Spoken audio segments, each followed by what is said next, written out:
I totally didn't notice that the stream was supposed to start.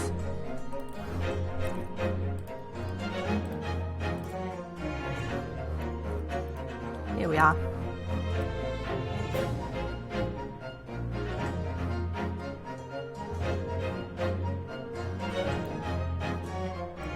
Fine. Nope. There. Alright, that's better. Let's do this. God.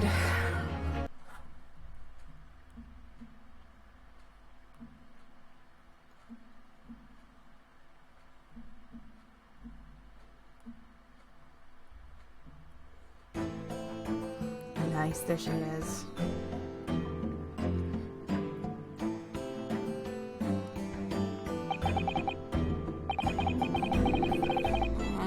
Okay, give me 1 second. I'm doing my... Probably shouldn't be doing this right now, but I want to get my Japanese lesson in for today. Mayasa kuji ni okimasu.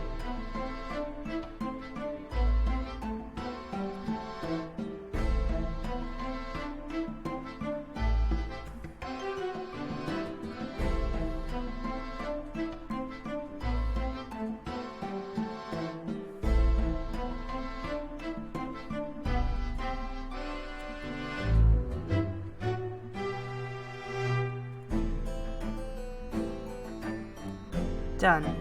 Alright, I got my lesson done. Hello, I'm eating and watching this.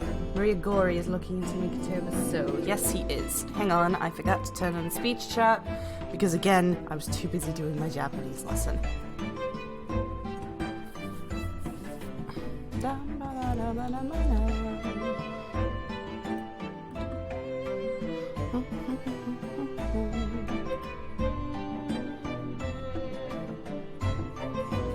Ooh, I'm one lesson away from getting my next crown. Awesome. Hello, how are you doing, unbounty girl? So, witnesses, please state your name and occupation for the court. Eugene Mikitoba, lecturer in forensic medicine at the Imperial Yume University in Tokyo, Japan. Whoa. And Professor Mikitoba, the young lady beside you is... this is Dr. Maria Gori, Scotland Yard's practicing coroner, daughter of Dr. Scythe, I understand. Yes, Dr. Scythe. I'm afraid I can't tell you why she's here. She just appeared. And she really is just staring into his soul, isn't she?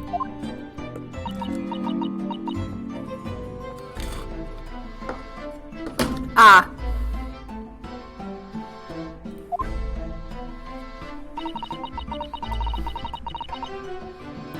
You summoned this strange Japanese man as a witness to the autopsy, but you don't summon Mama. That makes no sense. She was there too. That's about the size of it. Maria Gori is perceiving Mikitoba. I've had her eyes boring into the side of my cheek constantly, whilst I was in the art chamber too. Poor man, the idea of it makes me shudder. I would love to have her staring at me like that, that'd be so weird.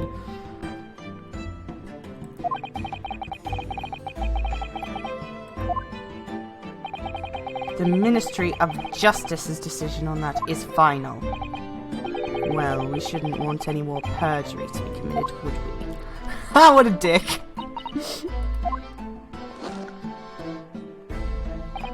The Ministry of Justice? Some questionable strings are being pulled, I think.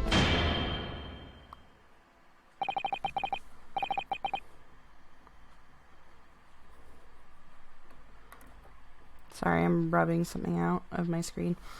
I remember you, Dr. Mikitoba, but I certainly never expected to be meeting you under these circumstances. Yes, it's been a long while, Lord Strongheart. The prosecution understands that you were visiting student under forensic science in London until 10 years ago. That's right, I studied under Dr. Wilson at St. Sinas. So you were present at the autopsy of my brother, Lord Clint Van Zeeks. I stare at Kazuma's soul every time I stare at Kuruma. I was, yes. I assisted Dr. Wilson the entire procedure. Excuse me. Mama is far more skilled than any Japanese man. She's also a murderer. Well, Dr. Wilson asked me to be his primary assistant on that occasion. And this autopsy report actually was penned by you, I believe. Yes, I noted all of the doctor's findings, and when we were done, he read through the document and signed it. Poor Mama, a secondary assistant. She wouldn't have had such a good view on all the innards. Oh my god, she's insane, I love her. So, Professor, do you remember Inspector Gregson? Yes, of course. If it wasn't for his insistence, Lord Van Zeek's autopsy would have never happened. But he was absolutely convinced that it would reveal decisive evidence against Genshin, you see. So Lord Strongheart had to entreat the nobility to allow it to take place. To correct me if I'm wrong, my lord.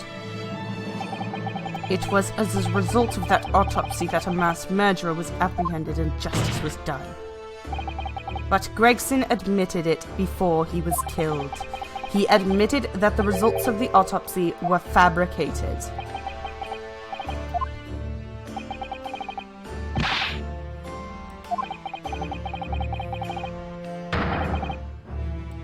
Jesus, Kazuma, calm down. Absolutely, that's precisely why I'm here. And that's why I'm here too.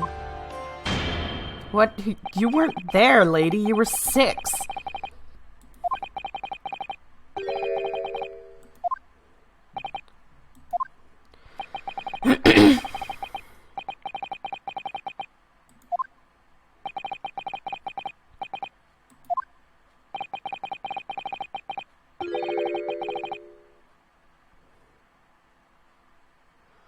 Oh, really now, mister? I'm totally not the Reaper. Really? There's a reason why I missed the other judge, and it's mostly because he's the only good person in this game. Remember that. Well, other than Albert, who's in Germany right now, hiding from the Reaper.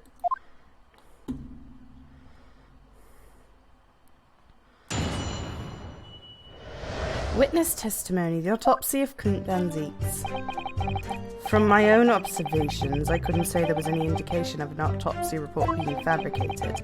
Death resulted from a wound made by a Western style sword transfixing the heart. That I found a little strange. There were no other signs of internal injury. Nothing questionable at all. Wait.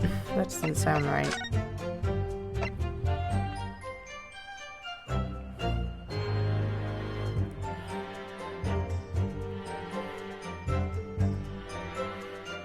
Oh, okay, everything was external, other than that. Okay, no, that's right.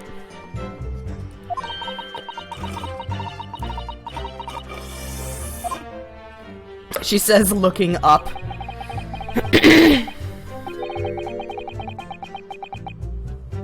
Presumed to have been swallowed by the victim as a way of posthumously identifying his assailant. Okay. No indication. Nothing to suggest fabrication. Professor Mikatoba, are you certain about that? Well, nothing that I could positively identify as such, and much less swear into testimony.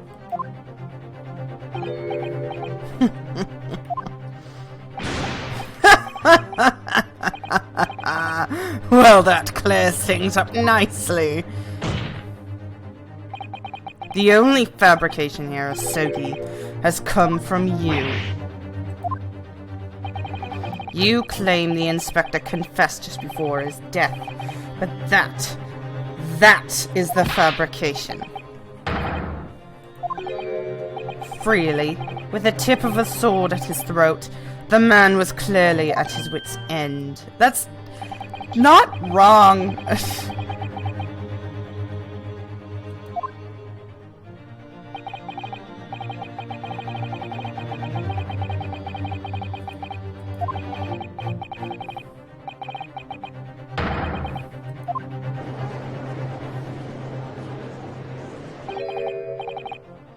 If I may, my lord, there was most certainly something questionable about it, and the whole truth does rather elude us, I feel. I beg your pardon? Well, you're obviously aware of the facts of the case. That's what cross-examinations are for. All 4 of the professor's victims died when an enormous beast was set upon them that ripped out their throats. Such horrifying crimes. But curiously, the killer's last victim, Lord Clint Van Zeek, suffered a different fate. Yes, you're right. He was stabbed through the heart with Kuruma. That's enough. I believe I warned you about this witness. I promised to curtail your testimony as soon as it entered the realm of supposition and speculation. It's not. Very well, my lord. In that case, the defense will pursue a conclusion to this during a cross-examination. What? I have the right to cross-examine every witness after testimony. And if I fully intend to exercise that right. Ryunosuke. Yeah, no, shut up, Kara, right? Because I'm afraid that even the presiding judge has no authority to contravene in the letter of the law, as I'm sure every member of the judiciary present in the gallery would agree. Haha, suck it, Lon. Suck it, Strongheart. Very well, you may begin, counsel. However, the moment your argument strays from the established facts, I will not hesitate to bring the cross-examination to an end. Hang on, don't pull a Von Karma Strongheart. Proceed with caution. Yes, my lord. I love that Strongheart is the judge. That's kind of awesome. We've never had a judge switch halfway through a case before. Have we? Did that happen during Bridge to the Turnabout?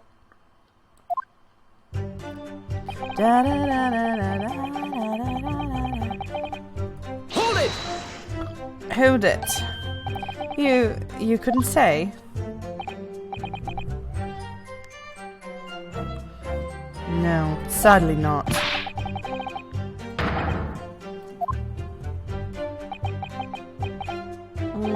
No, true, I couldn't. So Dr. Wilson's side as he performed the procedure, recording what he did, but at times, of course, he instructed me to fetch implements and such like. Whilst I was away from the operating table, obviously I could have missed something. Yeah, it did. The judge's brother tried before the judge, because Edgeworth was the defense. And at those times, what was the secondary assistant doing? Following this Japanese man's orders to adjust the lighting or pass him implements. But that doesn't mean Mama wasn't a vital part of the team. Quite, yes. So, would you kindly refrain from staring at my cheek like that? Professor Mikotoba, think! Was there nothing at all that seemed out of place to you? Well, yes, there was, in a matter of fact.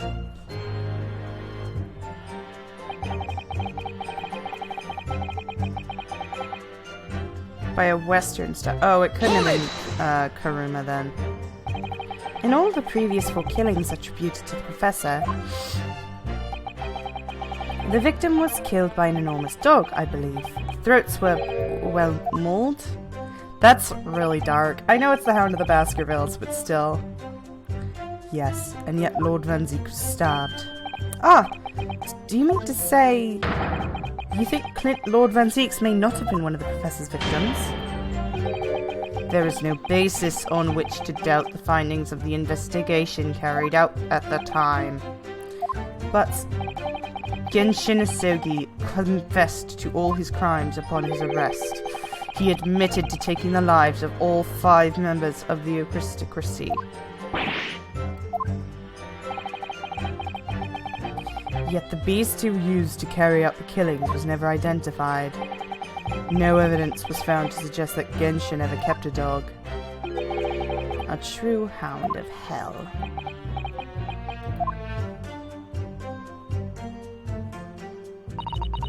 There were no other signs of internal injury. Nothing questionable at all. But, you weren't actually present at the autopsy yourself, were you, Dr. Gori? He trains and passed his teachings to Dogenlaw. Does it matter? Well, I just wonder how useful your testimony can be in that case, really. I mean, it would be different if your mother, Dr. Scythe, were in the stand, but... I've read all the paperwork about the case, and Mama's told me the story countless times. The statement I just made is exactly what's written in the autopsy report. I did confirm that myself at the time, it's true. Besides the stab wound, there were no other signs of internal trauma. I see. Mama told me all about it. Oh? She said there was nothing of note internally, but they did find an amazing piece of evidence. Something unbelievable. Unbelievable? What do you mean?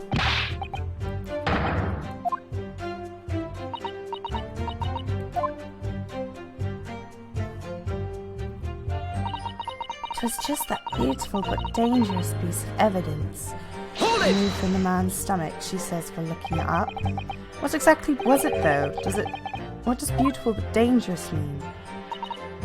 Well, it was sparkly and round with a hole, as if it might slip over a finger, perhaps.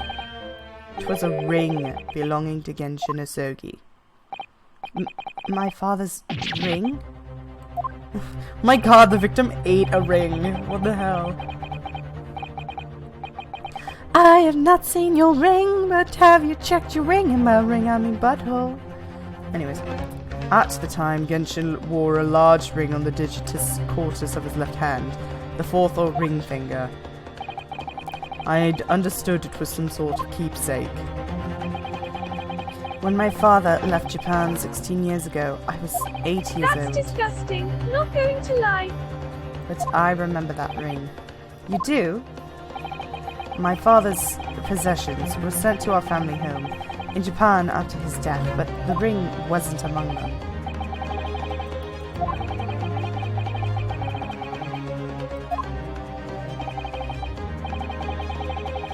That's a whole new meaning of if you like it, out a ring on it. 'Cause if you like it, then you should have put a ring on it. If you like it, then you should have put a ring on it. Oh shit.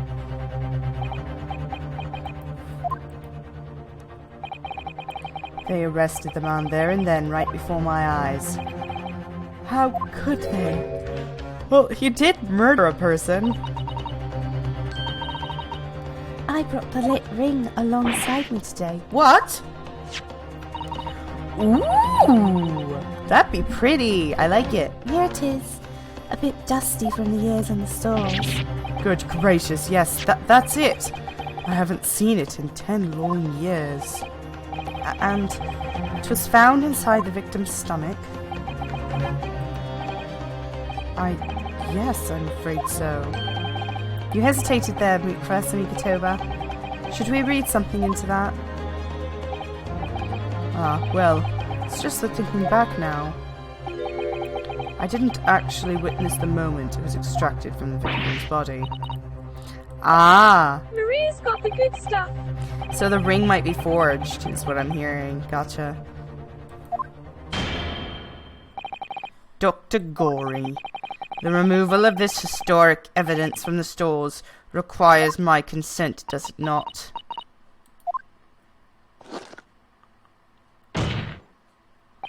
However it came to be here, the court cannot deny that this is crucial for today's proceedings. Very well, you may submit it. Fuck yeah.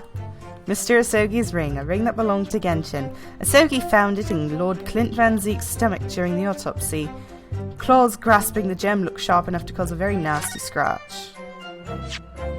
Oh my god, Automod held a message for a reason, misogyny.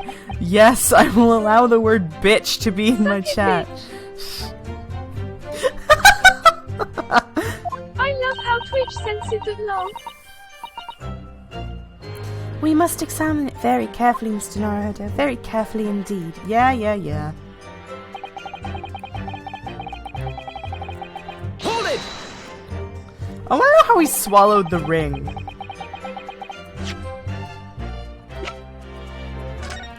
Oh, this thing is uncomfy. These fat claws doing a good job protecting that equally fat gemstone in the middle of this ring. Yes. If you were clumsy, you could give yourself a rather nasty cut on the mouth, I should think. Ow! Now my finger's bleeding. These claws really are sharp. Oh my. That's very quick clumsiness, Mr. Naruhodo, even for you. You were to make such a dangerous ring. You couldn't swallow it without doing yourself some fairly serious damage, surely. A sticky mochi bun about that size would go down much better. With some red bean paste in the Has an middle. esophagus of steel.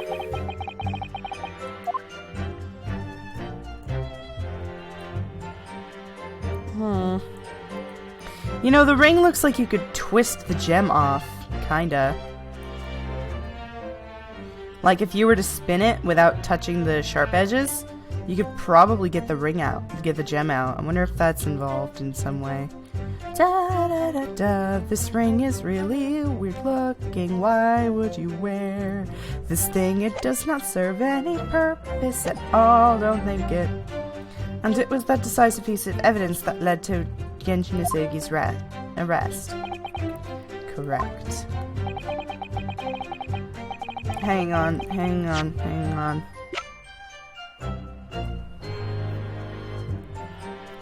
Yeah, okay, so I just have to present that on one of Gory's thingies.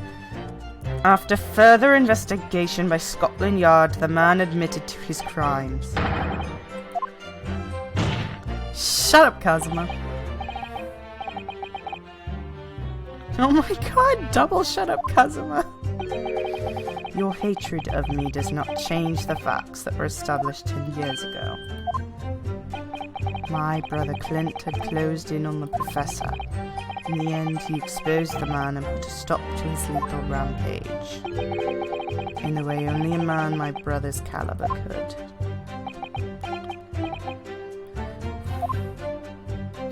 How many innocent people admitted to a crime they didn't admit? I am almost amused I should stand there accused of a murder I didn't commit. Perhaps because 10 years ago something happened that's been weighing on his mind. I couldn't say were his words. That phrasing was very deliberate, I'm sure.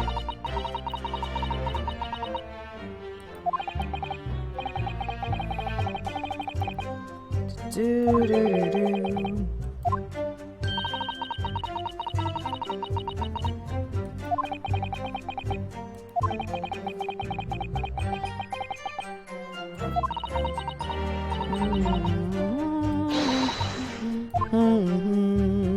They're both going to get straight screwed out of America. Ba, ba, ba. Well, so it's this, right? Again, I have 5 things I can. Objection! Yeah. I that meant felt- commit. I know you did, that's why I didn't correct you. The court has heard that the ring extracted from the victim's stomach, but you didn't actually see it being removed, did you, Professor Mikatoba? That's right, as I said in my testimony before. In that moment, I was fetching a replacement scalpel that Dr. Wilson had requested. In other words, you can neither confirm nor deny whether this ring, in fact, really came from the victim's stomach or not. What are you suggesting, counsel? My spell check is a bitch. I like how it keeps censoring bitch. It's like, I don't care.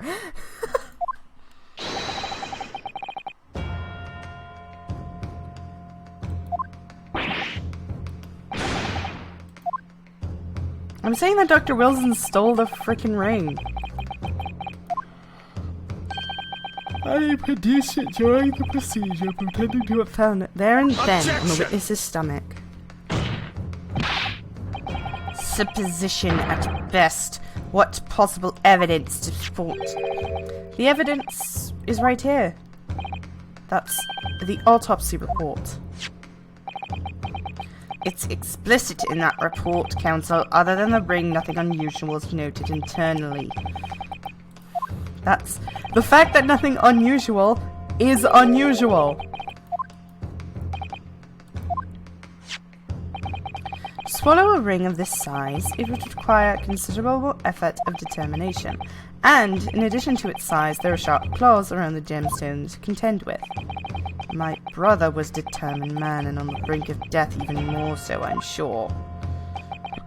He would have stopped at nothing to ensure that an evil killer was brought to justice.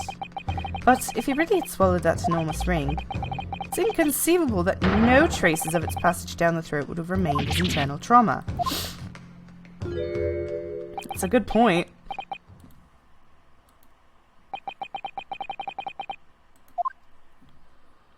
Determination. I'm thinking Undertale.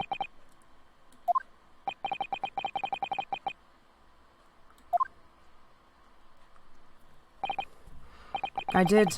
I still remember the conversation I had with Dr. Wilson in the laboratory that day.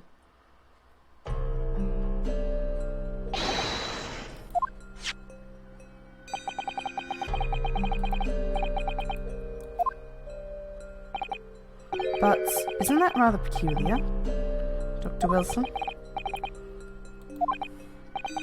Well, if he swallowed a ring of that size, with those sharp metal claws it has, surely you'd expect to see damage around the throat and esophagus. Torn mucous membrane at the very least.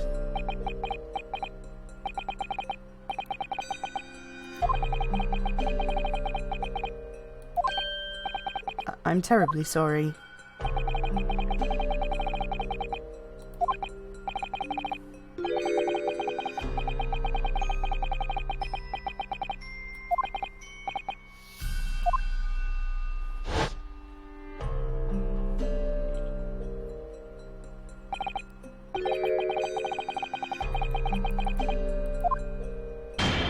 Yeah, most likely.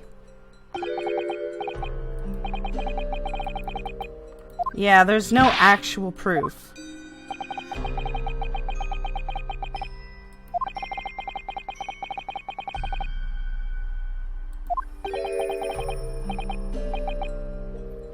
Pardon the interruption, my lord, but damage to the mucous membrane of the throat is easily identified, even in living subjects. Using a device called an endoscope recently demonstrated the practical use in France. I want one. The government can pay.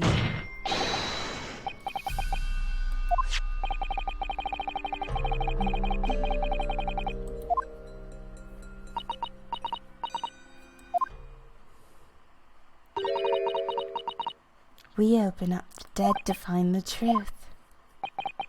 I beg your pardon. But Mama, she chose to stitch your corpse up with all her secrets inside. That's wrong. ROFL, the government can pay. Help me. Dr. Gorey, it's looking as though she's chosen to walk a different path to her Mama. Yay!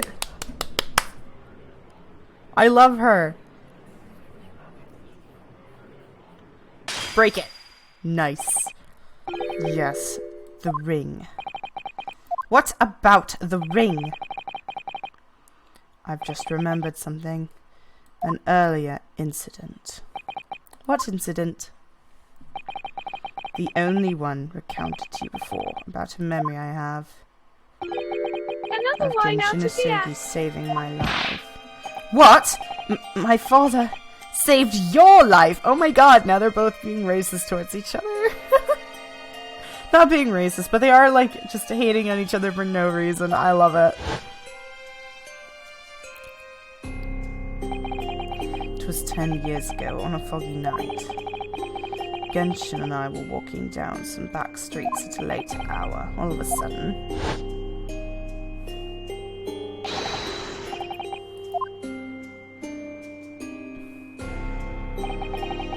Oh yeah, there's the ring.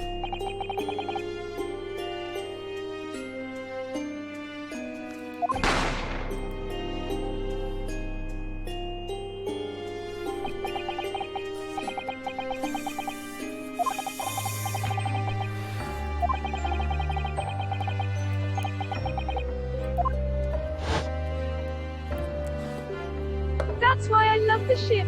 They are complete sudden idiots that try to hate each other even though they really don't. That's why I don't ship it. Two tsunderes just means that they're gonna punch each other. It was the ring on the finger of his left hand that he used to wear that ring. Are you saying... I've always believed those thugs were after me. But now I'm starting to question if perhaps I wasn't the intended target after all. Wait, but... Genshin was arrested 2 days after that attack. In that short interval, the decisive evidence needed to indict him, in whatever, was miraculously found. You mean the ring was stolen from him? You think that's what those thugs were after that night? Objection! Yeah, probably. Oh my god, you moron! Kazuma! You pathetic coward.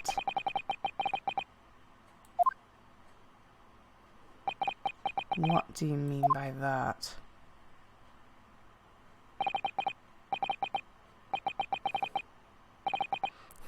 Oh my god, Kazuma, you're literally... Oh, just...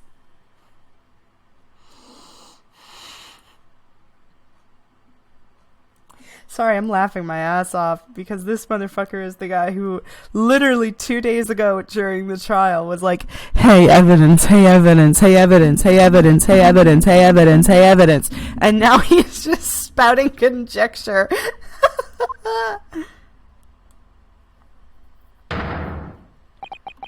You set the whole thing up so you could paint him. Shut up, Kazuma. Kazuma. Open your eyes. Ryunosuke. You must know deep down. The truth can be completely obscured even when your judgment is only slightly clouded. But at the moment, you seem to be floundering through a dense fog.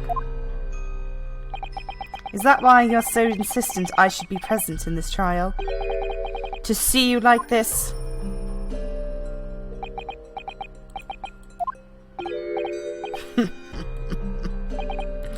Well, this is an amusing spectacle.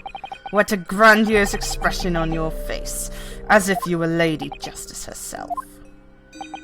I see you thoroughly convinced yourself on this alleged fabrication of the autopsy results. What?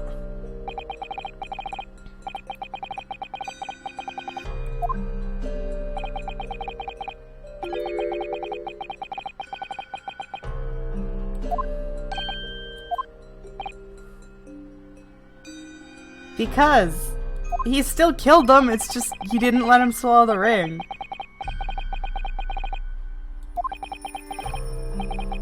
Okay, this guy smiling is really freaking me out. I do feel for Kazuma.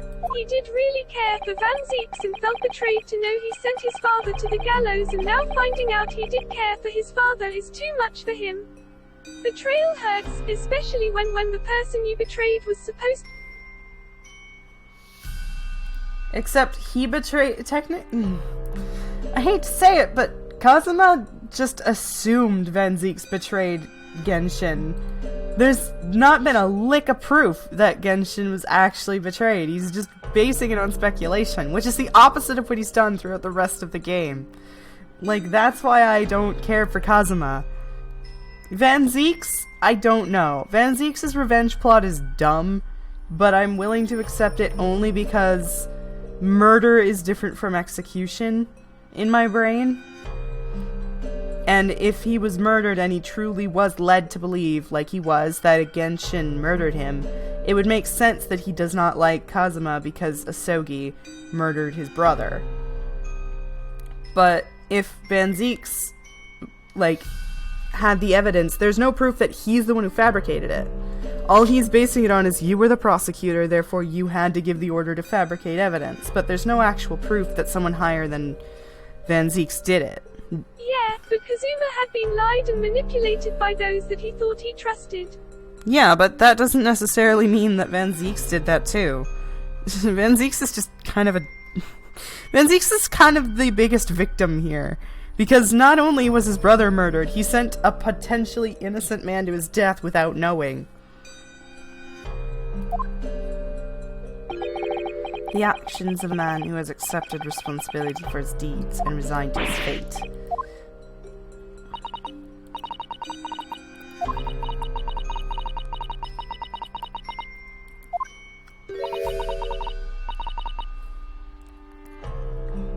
Oh, shut up.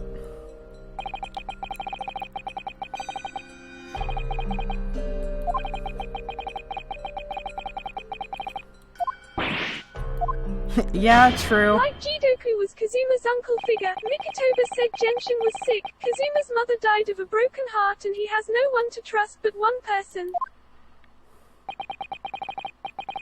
You know what? That's not on Kazuma. Jigoku was a thing of, like, he wasn't betrayed until just now, so I don't give him that one. Mikotoba said Genshin was sick to protect an 8-year-old because, you know, emotions. I don't think an 8-year-old would be very happy to learn that, hey, my dad, who I haven't seen for my entire life, was executed for murder. Like, that's just another level of trauma. Kazuma's mother dying, I'll give him that because I guess he was little. And he has no one to trust but Ryunosuke, and he's being a complete jackass. Objection! Kazuma?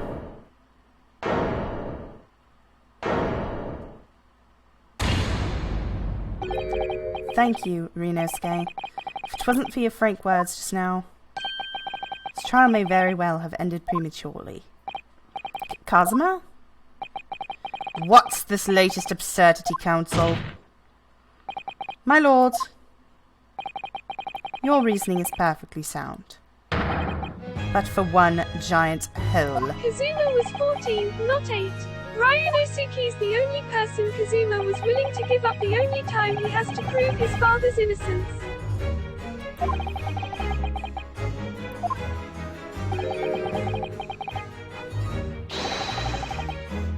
Nice. Objection!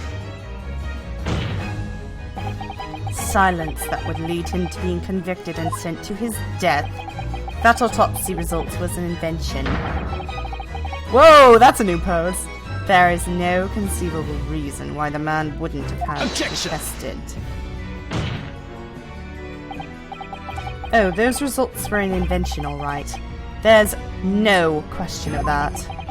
But are you forgetting that 2 people with a connection to the autopsy have been assassinated?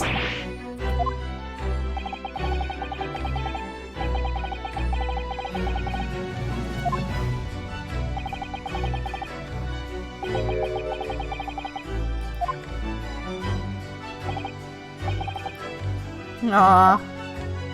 Poor Van Zieks' entire world is getting shattered because he may have actually sent an innocent man to his death. Aww. Poor vampire man. Kazuma-sama has created one more chance for us here, Mr. Naruto. If we can only show that there was a reason for his father's silence in the trial. A reason why the man would have said nothing even though he was innocent. Could it have been part of some negotiation, perhaps? Enough rhetoric. The court must be shown evidence. It would be the confessional, right? Where is it? This. The Asogi Papers.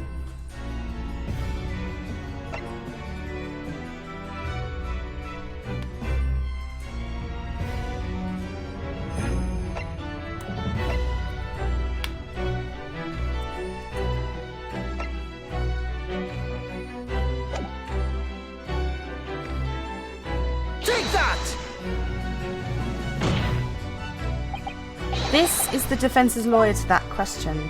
Nope.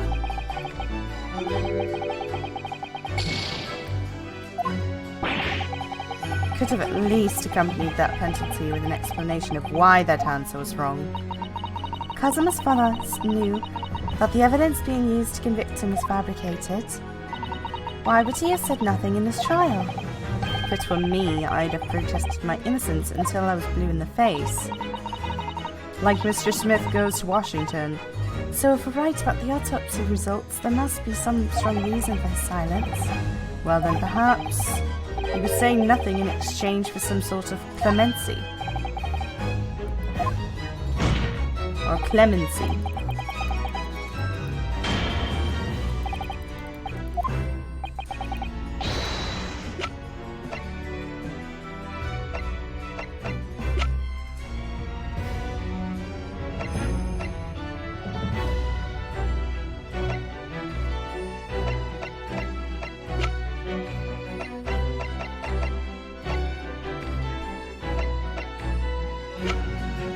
I really have to go to the washroom right now. Shit. Had a lot of Remember the first liquidity. case of the game? That's why I love Kazuma. He is grieving, but he also doesn't allow it to keep his eyes off those he loves. He was willing to give up everything for his best friend. And then his best friend was like, hey, I'm gonna defend myself anyways. He was like, okay.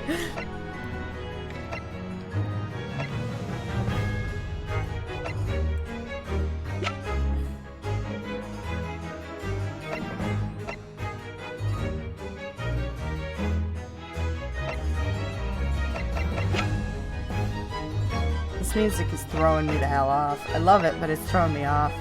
It's also that I really have to go to the washroom. It's this, right? No, it can't be. If two people...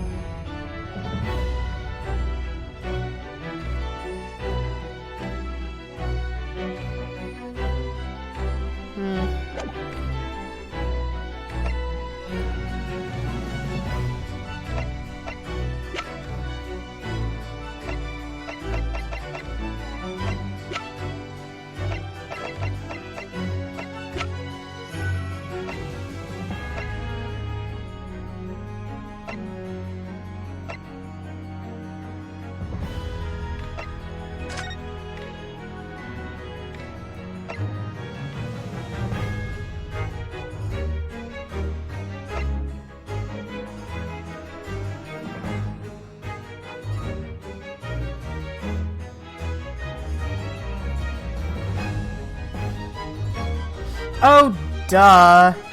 Oh, duh. It's the indication that there was already a jailbreak breaking plan. It's true that... Okay. Well, I'll be right back, actually, because I really need to go to the washroom. And I'm going to get myself an iced tea, because there's an iced tea flavor that I haven't tried yet, and I really want to try it, and it sounds really good. Anyways, I'll be right back. Jeez, hi. No, I'm not muted. Hang on.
I'm back. Pardon? Yeah. You're fine.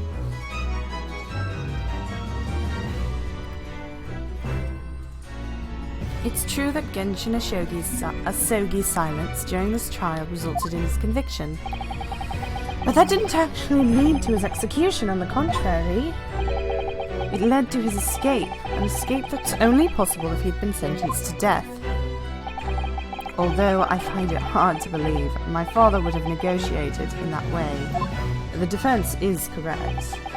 A fake execution, falsification of a death certificate, and jailbreak inside of a coffin. Clearly, such an elaborate plan couldn't have been carried out by my father alone. He must have had the help of a collaborator from the judiciary. I have here a dismissal notice of the chief warder who was working in the prison at the time. Oh no, are we gonna bring Vigil back? I don't want to make that poor man suffer anymore. There are indications that the jailbreak was in planning prior to the inmate's incarceration. In other words, there were suggestions of some sort of negotiation between Asogi and the British government. In exchange for his silence in court, he was given an assurance that he would be broken out of prison. Yes, with that sort of clandestine agreement in place, I can imagine that would have been quiet. I would go further than that, in fact. I would say that the elaborate jailbreak of Mr. Asogi can be explained in no other way. Order! Order! First fabricated evidence, and now a jailbreak conspiracy. Of course, because it's all intimately linked. The prosecution witnesses... Oh no.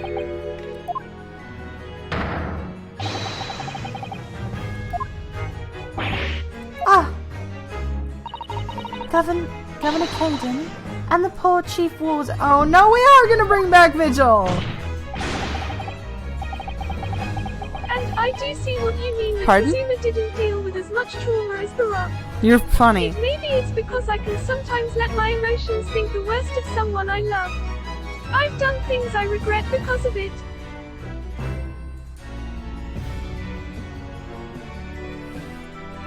Personally, I've dealt with a lot of shit, so I also know, like, he's way overreacting, and this is coming from someone who way overreacted and almost got expelled for it. Like, I know what it's like to freak the hell out. It's just now I'm laughing at Kazuma for it, because it's like, dude. Oh, it wouldn't be any trouble, my lord. What? Father? My dear friend may appear a little rattlepated at times, but I can assure you it's extremely thorough. He wired both Barclay and local prison earlier, asking Governor Caden and Mr. Vigil to attend the Old Bailey as a matter of extreme urgency. Oh my god! Sholm's got both of them! Are you telling me that? Both men are, unless I'm much mistaken, in the antechamber? Oh my god! That rules! My lord, you must permit this trial to proceed as you declared at its outset. You promised that we should stop at nothing to uncover the whole truth behind these disturbing findings. Very well. Bring in the witnesses. Make no mistake, I too would like nothing more than to lay this business to rest once and for all. Yeah, because if you're found... Yeah, because if we don't get an answer, nobody's gonna touch this shit again. It's gonna be another to be continued. It's someone Kazuma did love and that saved his life during the time. Oh, there he is! It hurts No! much more. Yeah, okay, but he didn't know... He didn't remember what Van Zieks did, or I'm sure he wouldn't have let Van Zieks be his mentor. So that is negated by the idea that he had no free will as an amnesiac who couldn't speak English. This is also another reason why I hate the amnesia trope. Anyways. Oh god. Hey. Oh god, how am I gonna do this guy's accent? I hate this guy so much. Oh god. Hey! Betty Caden, Governor of Berkeley Prison. Oh my god. Oh my god. Oh my god. Your other persona, if you don't mind. Oh. Oh, I do beg your pardon. Of course. Oh, honey. My name is Daily Vigil. I used to be the chief warder at Berkeley Prison. Aww. I was hoping we could just let that man recover and be sad by himself. I think he just needs space, and instead we're going to interrogate this poor man. It's a jailbreak of the so-called Professor 10 years ago. Lush, the Professor? We've already been through all this before, a decade ago. And the conclusion was that there was nae anything untoward that happened. A convict escaped from your prison, Governor. Hardly what you'd call nothing untoward. Well, the convict's death certificate was somehow falsified after he'd allegedly been executed, and he escaped the prison inside his own coffin.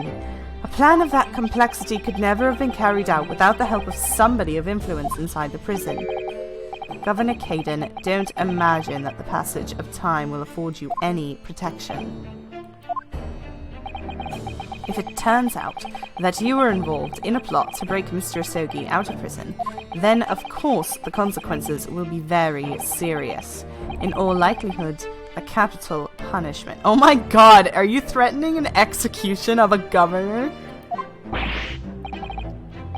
Hold on there, laddie! All I did was... Witness, Governor Caden.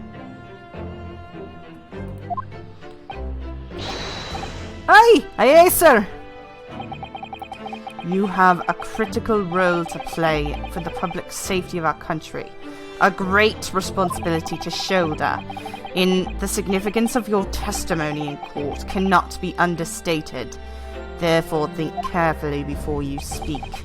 And Prosecutor Asogi, if you threaten the witness again, you will be held in contempt of court. To be fair, you should not accuse people. Exactly. He did trust Baroque at that time, and finding out that he was the same man that took his father to the gallows hurts. Just because he had no memories at the time, it doesn't mean his feelings don't transfer to him with memories. No, but what I mean is that it negates it because, yeah, at the time he was being taken care of, but had he known, had he remembered, he wouldn't have let that happen. Because he hated Barrick from the beginning. He hated Barrick before he even knew the guy. It's the fact that he didn't remember him that connection happened. I don't think he'd be betrayed if he already hated Barrick before he lost his memories. It'd be more like, why the hell did he let the guy who killed my dad take care of me? I think he'd be more betrayed by Strongheart of all people. There's no disputing the fact that an intricate jailbreak plot was enacted 10 years ago. Clearly, you were both involved in some way. So you will testify before the court now and explain exactly what took place. Very well. Let's give the witness their formal testimony. Tell the court everything you know of the plot to break Asogi out of Berkeley 10 years ago. When my dad comes down, I'm going to ask him to do what the voice I think, like a voice for Caden in his horrible accent. Because I don't know what his accent is. I want to do Yorkshire, but I'm bad at Yorkshire.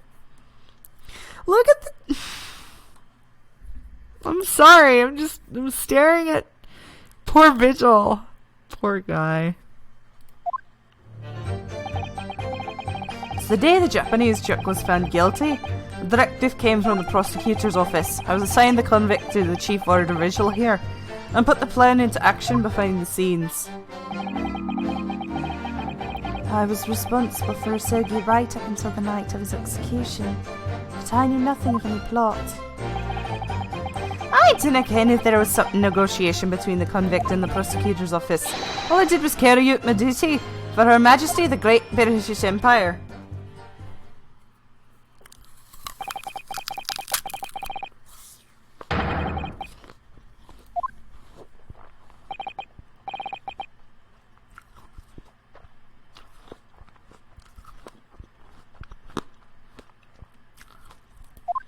Aye, that's right.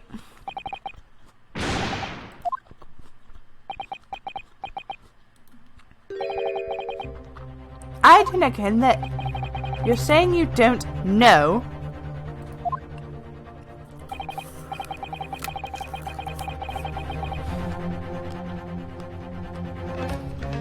Listen, there was no thing about the Professor case that was unusual in any way. I didn't ask any questions. I just did what I was told to do. That's more than I could. More than that, I couldn't tell ya.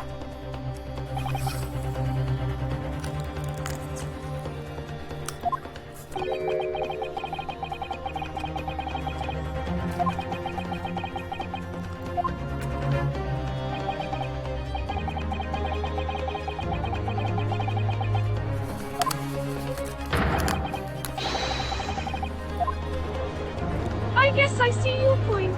It doesn't mean he can't feel used or some sort of betrayal. It isn't like Kazuma and Barak had met before all of that. It's likely that Kazuma felt indifferent before, but seeing the man and having those times of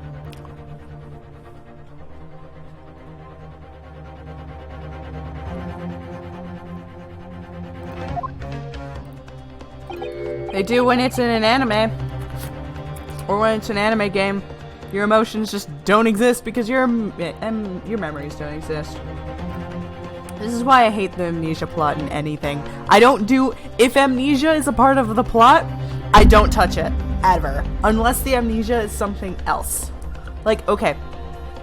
I have a character named Petal, and she has a form of amnesia where literally she does not remember anything, and she never will. Her brain was basically torn apart. Her brain was torn apart, so now all she remembers is being a killing machine.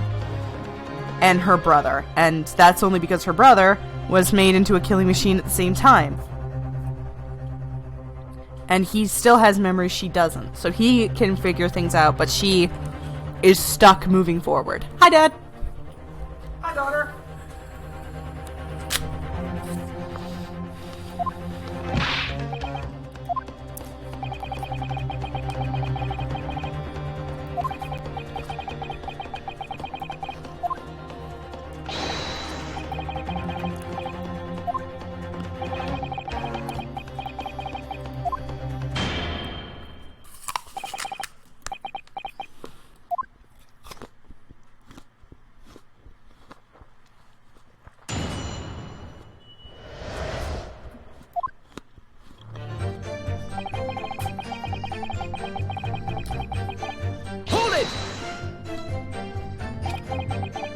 That's why I'm fine with amnesia here.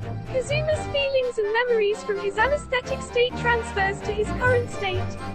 It isn't like any amnesic trope at all. Except it doesn't, because when he loses his memories, he's like, I don't know anything about Barak, and then when he gets them back, it's like, oh yeah, I hate him, I forgot. It's like, yeah, cool. It just adds extra shit that you don't need to add. The revenge plot is fine, you don't need to add the, oh my god, he cared about me thing.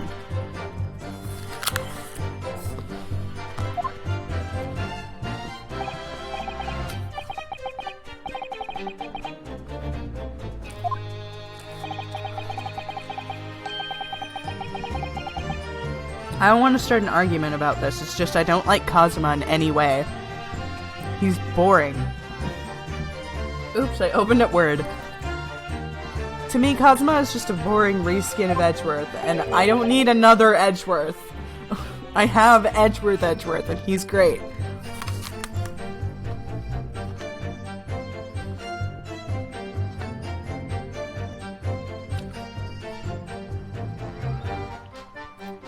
Aww.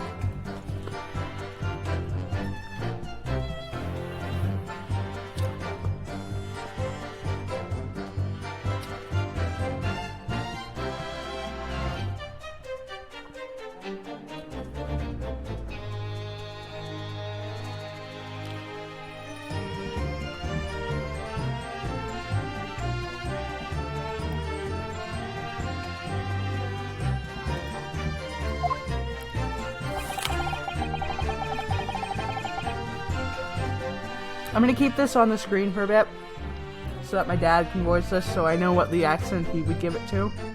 Because my dad is usually right about these kind of things. Also, I just want to jam out to this music.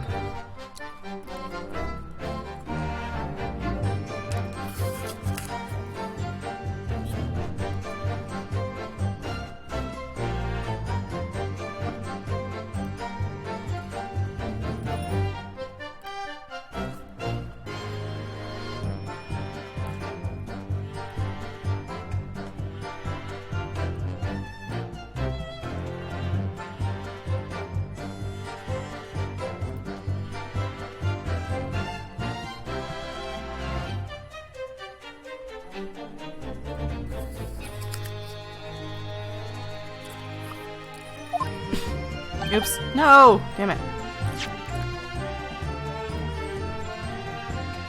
I got distracted and alarms going off.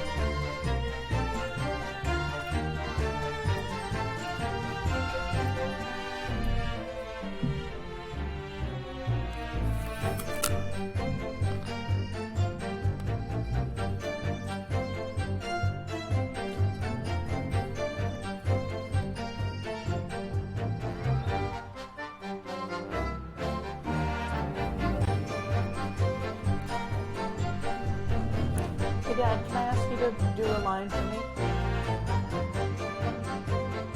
Because I cannot read it. I don't know what accent it's supposed to be. It's this bottom line. I can't even say with certainty that it did originate from the prosecutor's office. So it is Scottish, got it. I lost it. There's no telling what it... Oh, I can't do a Scottish accent! Crap! There's no telling where it started.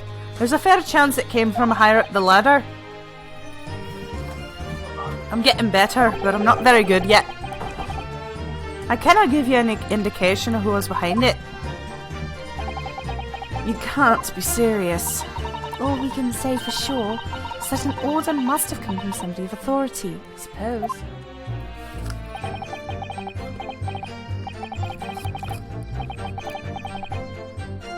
The likes of us on the ground, as it were, didn't bother with idle speculation. We just get the job done. I had signed the convict chief order vigil here, and this blah blah blah blah blah blah blah. So, Mr. Vigil, you didn't know anything about it at all? That's right. My only role in the scheme was as a scapegoat. Oops. Aw, poor guy. That's right. Isn't it, Governor?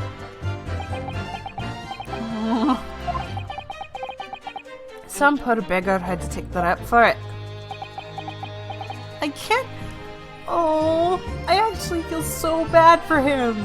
Vigil did nothing wrong and he lost his job, attempted to commit suicide, and is now in prison because he got scapegoated 10 years ago.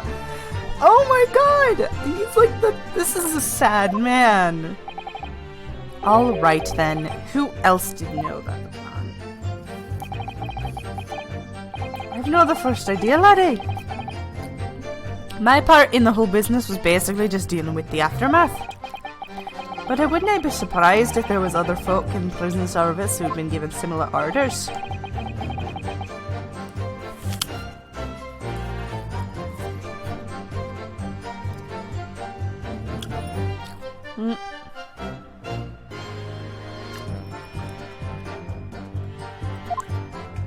So you don't know who else was involved? Aye, that's right. All I can tell you is that the night it actually happened, the person at the reins was Dr. Stevens. Dr. Courtney Stevens, or Scythe as she's known now. Why did I have to get caught up in such terrible business? Oh, I want to give this man a hug.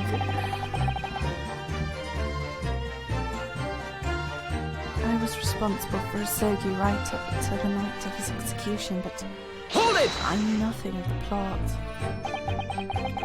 Did you not notice anything unusual happening in the lead up to that night?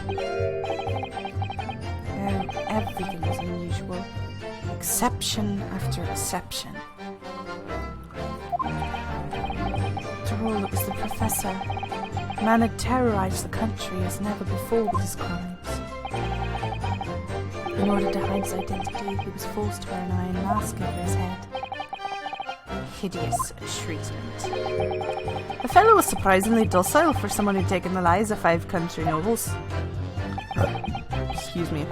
Being the chief warder, I was the only person permitted to approach his cell. I can still hardly believe that I was duped by my own country.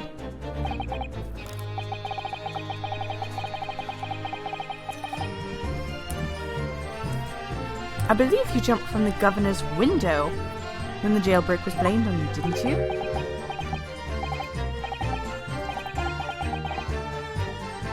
Lost Vigil. Can I apologise enough? No, Governor. I don't believe you can. It won't change what's happened. Nice!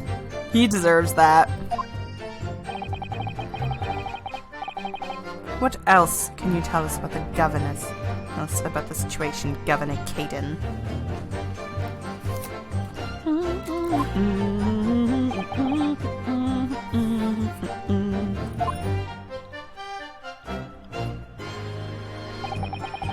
I dinna ken if there was some negotiation between the convict and the prosecutor's office.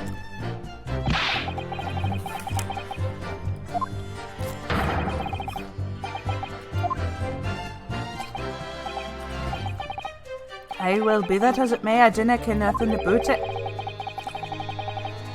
Damn, yes he does. That governor ruined Vigil's life. I love Vigil. I want to... Oh my god, he needs a freaking break, man. Give him his job back. Damn it, I feel so bad for him. Ugh. Then I presume you also know this. No telling what you do now is a criminal offense.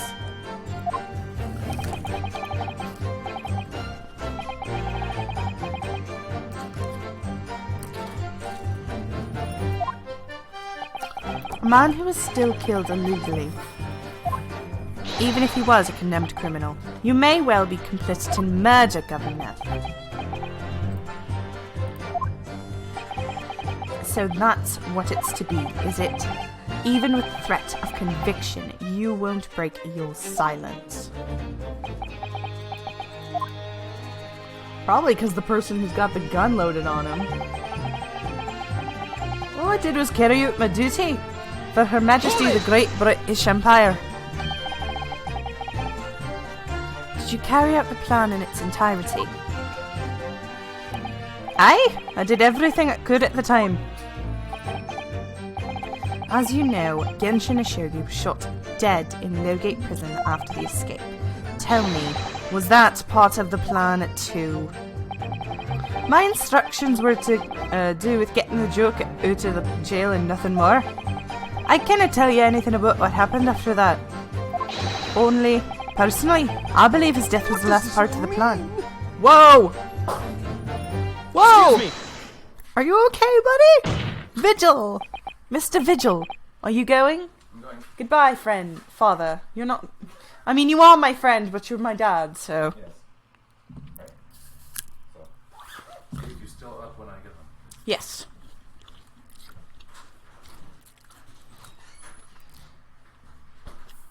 Mr. Vigil, is something wrong?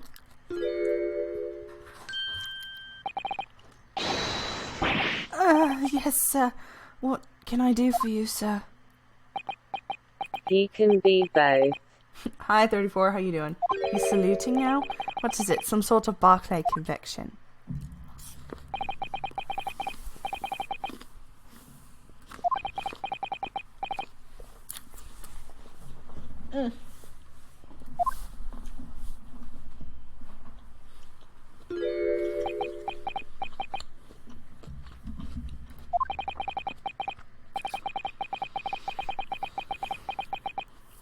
Aww.